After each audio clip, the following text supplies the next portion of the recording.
Hello दोस्तों, नमस्कार। TGT, PGT, LT, GIC, Hindi से संबंधित जितने भी पेपर होते हैं उन सभी की प्रश्नोत्तरी में आप लोगों का स्वागत है। आइए, आज हम लोग हिंदी व्याकरण से संबंधित कुछ महत्वपूर्ण प्रश्नों पर बात करेंगे जो कि आपके ज्यादातर परीक्षाओं में पूछे जाते हैं। हमारा आज का पहला प्रश्न है कि भाषा शब्द संस्कृत के किस धातु से बना है। और हमारे सामने ऑप्शन है भास, भास, भास और भा। इसमें से सही उत्तर का चयन करें। तो देखिए, भाषा शब्द संस्कृत के भास धातु से बना है। भास आपका ग सही हो जाएगा। अगला प्रश्न देखते हैं, प्रश्न नंबर 2 कि जिन ध्वनि चिन्हों द्वारा मनुष्य परस्पर विचार विनिमय करता है उसे समष्टि रूप से भाषा कहते हैं। कथन किसका है? बाबूराम सक्सेना, किशोरीदास वाजपेयी, पृथ्वीनाथ पांडे, पाणिनि। सही उत्तर का चयन करें। यह स्टेटमेंट ज्यादातर परीक्षाओं में पूछा गया है, तो आपका सही उत्तर हो जाएगा बाबूराम सक्सेना। पहला ऑप्शन सही हो जाएगा। अगला प्रश्न, अपभ्रंश भाषा कैसी शैली है या अपभ्रंश भाषा कैसी है? संयोगात्मक, वियोगात्मक, क और ख दोनों, कोई नहीं। सही उत्तर का चयन करें। तो आपका सही उत्तर हो जाएगा वियोगात्मक भाषा है। ठीक है, बी ऑप्शन सही। अगला प्रश्न देखते हैं कि पश्चिमी हिंदी के अंतर्गत कौन सम्मिलित है? छत्तीसगढ़ी, बघेली, बांगरू, गढ़वाली। सही उत्तर का चयन करें। तो देखिए, आपका जो सही उत्तर हो जाएगा वो हो जाएगा बांगरू। बांगरू जो है वो पश्चिमी हिंदी के अंतर्गत आती है। हरियाणवी को बांगरू नाम से भी जाना जाता है, तो इसलिए आपका तीसरा ऑप्शन सही हो जाएगा। अगला प्रश्न, राम गया का संस्कृत अनुवाद कीजिए। रामः गच्छति, रामः गच्छत्, रामः गतः, रामः गमिष्यामि। सही उत्तर का चयन करें।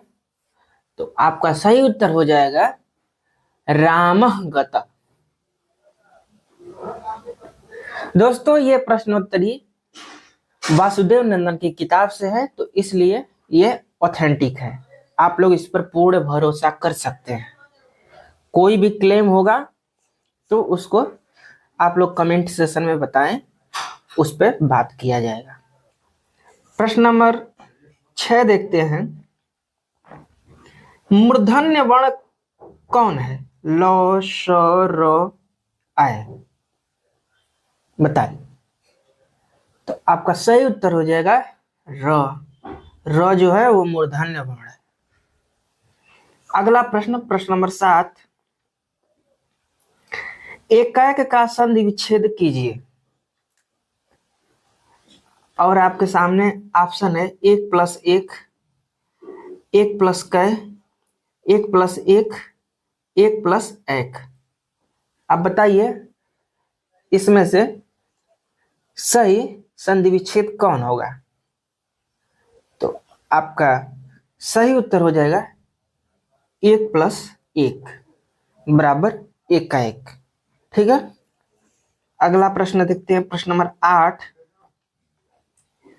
उद्धार में कौन सी संधि होगी? स्वर संधि, व्यंजन संधि, विसर्ग संधि, यण संधि। सही उत्तर का चयन करें। तो उद्धार में आपका जो सही उत्तर हो जाएगा वो हो जाएगा व्यंजन संधि। ठीक है, अगला प्रश्न, प्रश्न नंबर 9, शुद्ध शब्द का चयन कीजिए। आपको इसमें से शुद्ध शब्द छांटना है। मनोहर, मनयोग, वयोवृद्ध, सस्वर। तो 9 नंबर का आपका सही उत्तर हो जाएगा मनोहर। मनोहर जो है ये शुद्ध शब्द। अगला प्रश्न, प्रश्न नंबर 10, मई में कौन सी संज्ञा है? मई महीने का नाम है। व्यक्तिवाचक, जातिवाचक, भाववाचक, गुणवाचक। सही उत्तर का चयन करें।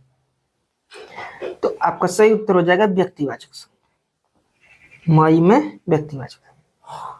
अगला प्रश्न 11 नंबर। गरीब किस भाषा का शब्द है? फारसी, तुर्की, उर्दू, हिंदी।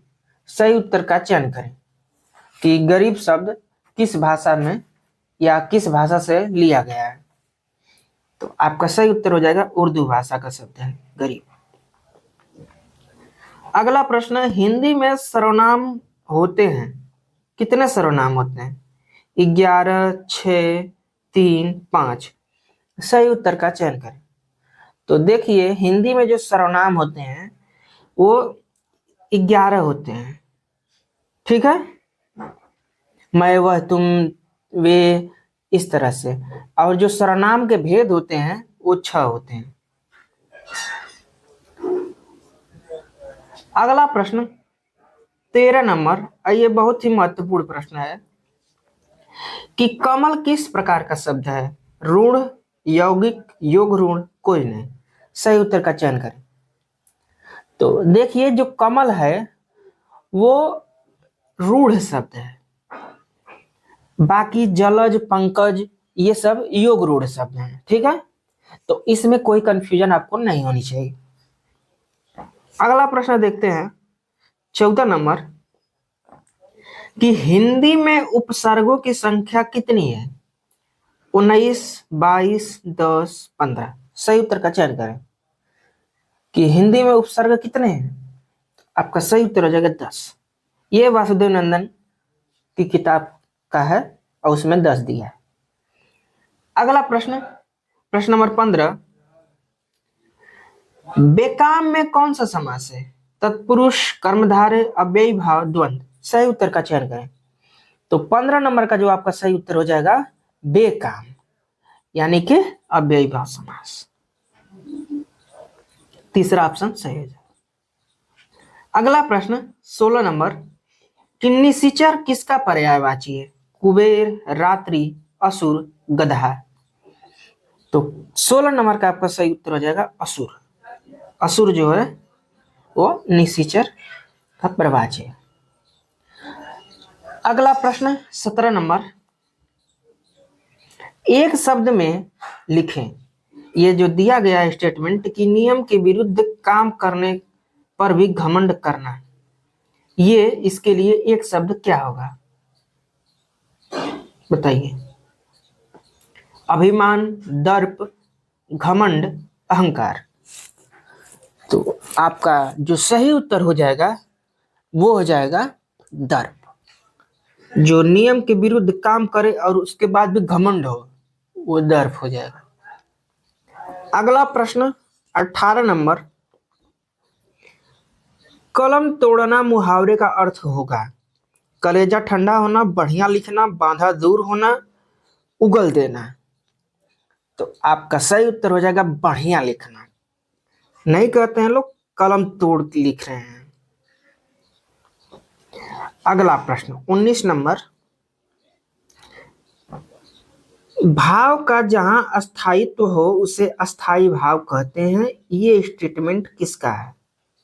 रामचंद्र शुक्ल, भरत मुनि, शंकुक, बच्चन सिंह। सही उत्तर का चयन करें। तो आपका जो सही उत्तर होगा वो हो जाएगा रामचंद्र शुक्ल। ये भी वासुदेव नंदन की किताब में है। अगला प्रश्न, और आज की प्रश्नोत्तरी का ये अंतिम प्रश्न है कि निम्न आचार्यों में से कौन रस संबंधी आचार्य है? जगन्नाथ, रुयक, विद्याधर, शंकुक। सही उत्तर का चयन करें। तो आपका सही उत्तर जो होगा वो हो जाएगा चौथा ऑप्शन शंकुक। शंकुक जो है ये रसवादी आचार्य हैं, जबकि जगन्नाथ, रुयक, विद्याधर ये तीनों लोग ध्वनिवादी आचार्य हैं। ठीक है, तो दोस्तों हम उम्मीद करते हैं कि आपको ये प्रश्नोत्तरी अच्छी लगी होगी। यदि अच्छी लगी है तो please comment, like, share, subscribe. यहाँ तक देखने के लिए आपका धन्यवाद। नमस्कार।